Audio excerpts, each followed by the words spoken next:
Olá, turminha do quarto ano. Vamos começar mais uma aula de história de hoje.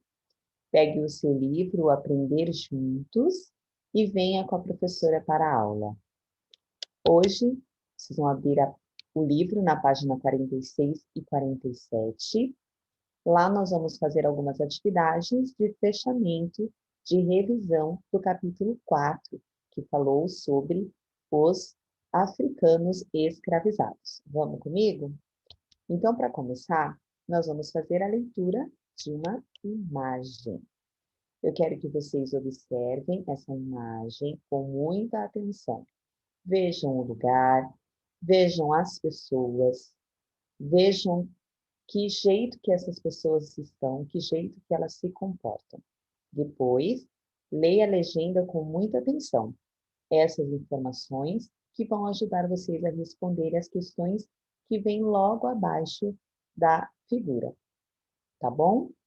Então, aqui, depois de observar, vocês vão responder na letra A. Em que lugar foi representado, que lugar foi representado nessa imagem?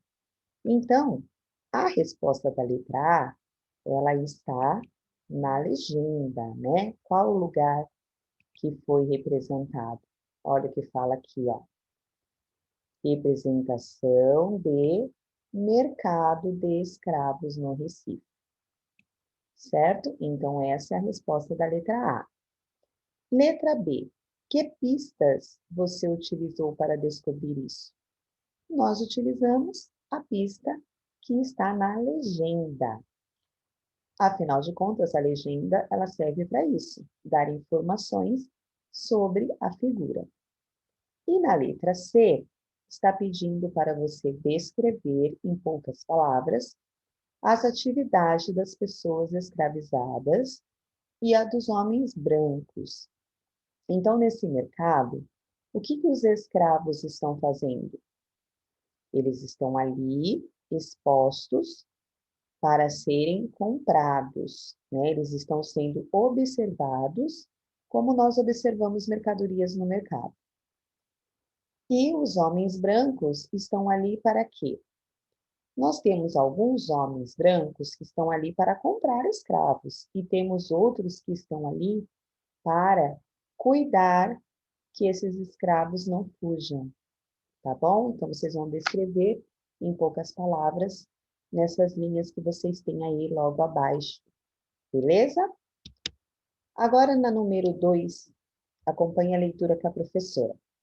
No Brasil, as crenças religiosas e os costumes dos diferentes povos africanos foram difundidos e reinventados ao longo do tempo. Hoje fazem parte da cultura afro-brasileira.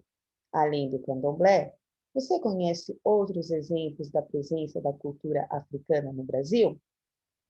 Conhecemos, né, turma? Nós já falamos sobre isso, né? A gente já vem estudando. Lá em geografia, nós estudamos sobre a população brasileira e vimos que muitas crenças religiosas, né, como o candomblé, por exemplo, muitos costumes diferentes desses povos africanos vieram para o Brasil, trazidos por eles mesmos. E aqui no Brasil se formou uma cultura afro-brasileira, ou seja, uma cultura onde misturou costumes e tradições africanas com costumes e tradições brasileiras, certo? Então, aqui na número 2, está pedindo para fazer uma pesquisa e selecionar pelo menos uma imagem. Então, vocês vão pesquisar uma imagem, uma foto, uma figura e até um desenho que represente um desses exemplos. Na data combinada com o professor, traga essa imagem e explique para a turma que costume ela representa. Bom, aqui nós vamos ter que fazer uma adaptação. Como não tem como vocês trazerem a imagem para provir, vocês vão recortar essa imagem, colar no caderno de história e mandar a foto. E depois escrever embaixo, né? Que tipo de cultura, que tipo de tradição é aquela, tá bom?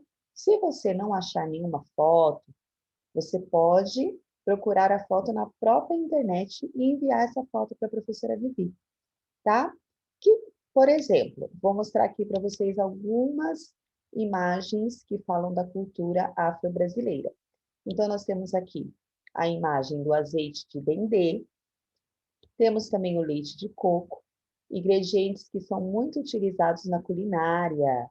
Eles vieram de costumes trazidos da África. Temos aqui o acarajé, também o vatapá, como exemplo de comida, culinária. Temos também a dança, a apresentação do maracatu, que era apresentado na África e depois continuou essa tradição aqui no Brasil. Também temos a capoeira, que conhecemos bem e sabemos que veio trazida pelos africanos.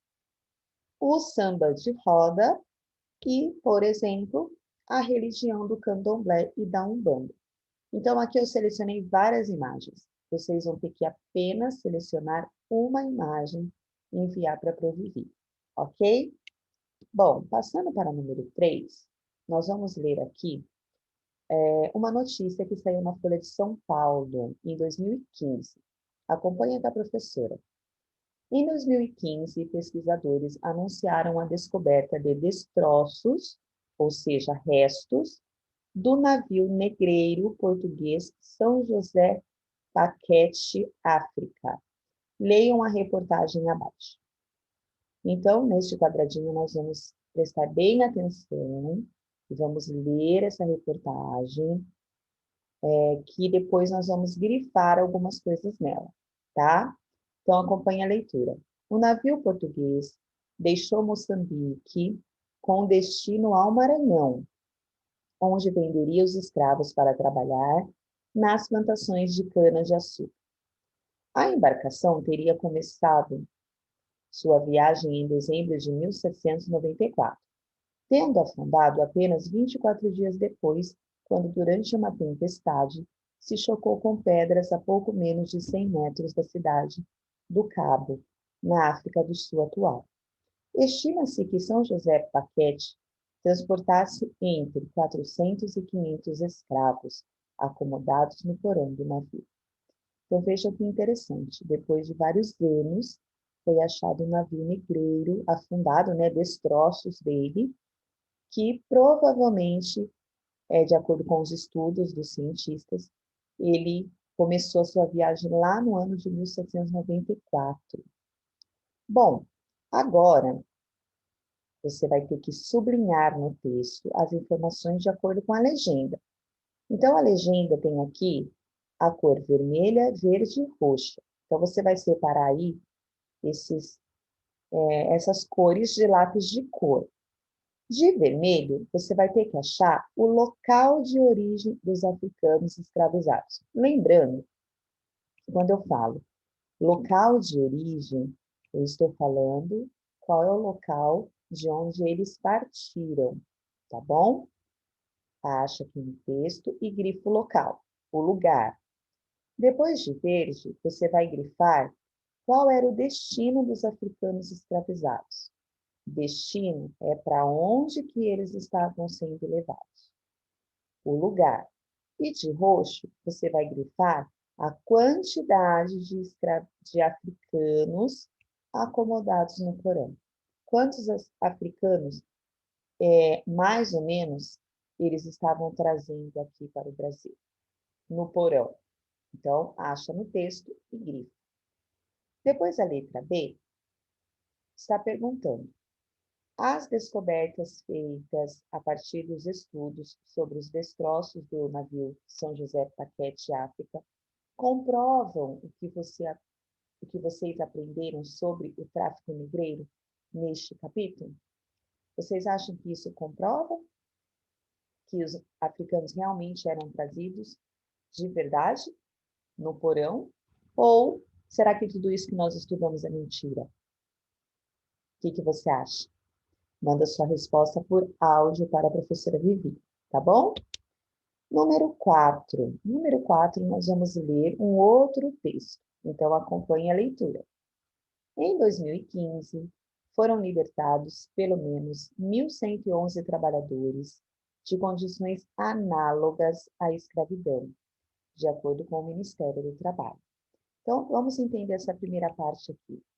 O que é análogas? Condições análogas. Condições análogas significa que esses trabalhadores estavam em condições semelhantes, em condições parecidas à escravidão.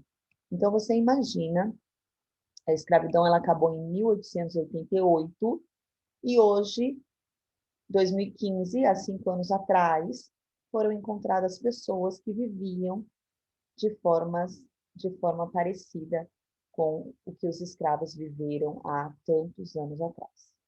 Bom, mas vamos continuar a leitura. A média de resgatados tem se reduzido nos últimos anos, mas isso não significa que o problema diminuiu. Ou seja, o problema ainda existe. Em estados em que ações de fiscalizações aumentaram, como Mato Grosso, o número de pessoas libertadas também cresceu. Então, nós temos alguns estados do Brasil que ainda apresentam pessoas que vivem e trabalham de forma semelhante aos escravos. Letra A.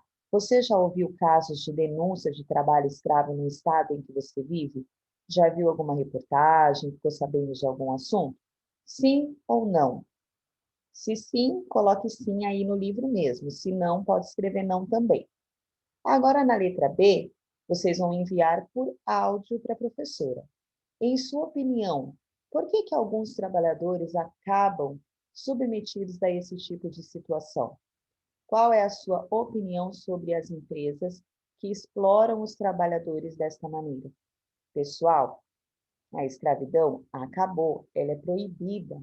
E mesmo assim, ainda tem pessoas que passam por essa situação. Por que será que essas pessoas são submetidas a essa situação? Olha, a professora vai deixar aqui uma dica para vocês.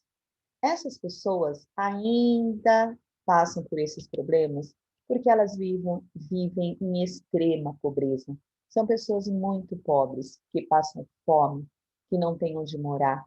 Então, elas acabam indo trabalhar nesses lugares, achando que vão melhorar de vida, que vão ter pelo menos algum abrigo, que vão ter pelo menos algum alimento, e elas acabam sendo enganadas. Infelizmente, essas pessoas aí, elas são coagidas, né? Esses trabalhadores, eles não podem deixar o local, eles acabam ficando num cativeiro, sendo vigiados. Muitos têm o seu documento apreendidos, né? As pessoas pegam esse documento, seguram esse documento, então não tem como a pessoa sair dali, né? Às vezes elas recebem pouquíssimo e muitas vezes não recebem nada. Também elas são agredidas fisicamente e até psicologicamente. Então é triste a gente saber que hoje em dia ainda existem pessoas que passam por esses maltratos, né? Mas é proibido, e se vocês souberem de algum caso, tem que pedir para o papai e para a mamãe denunciar, tá bom? E assim terminamos a nossa aula de hoje. Já falei demais. Um beijo para vocês e até a próxima.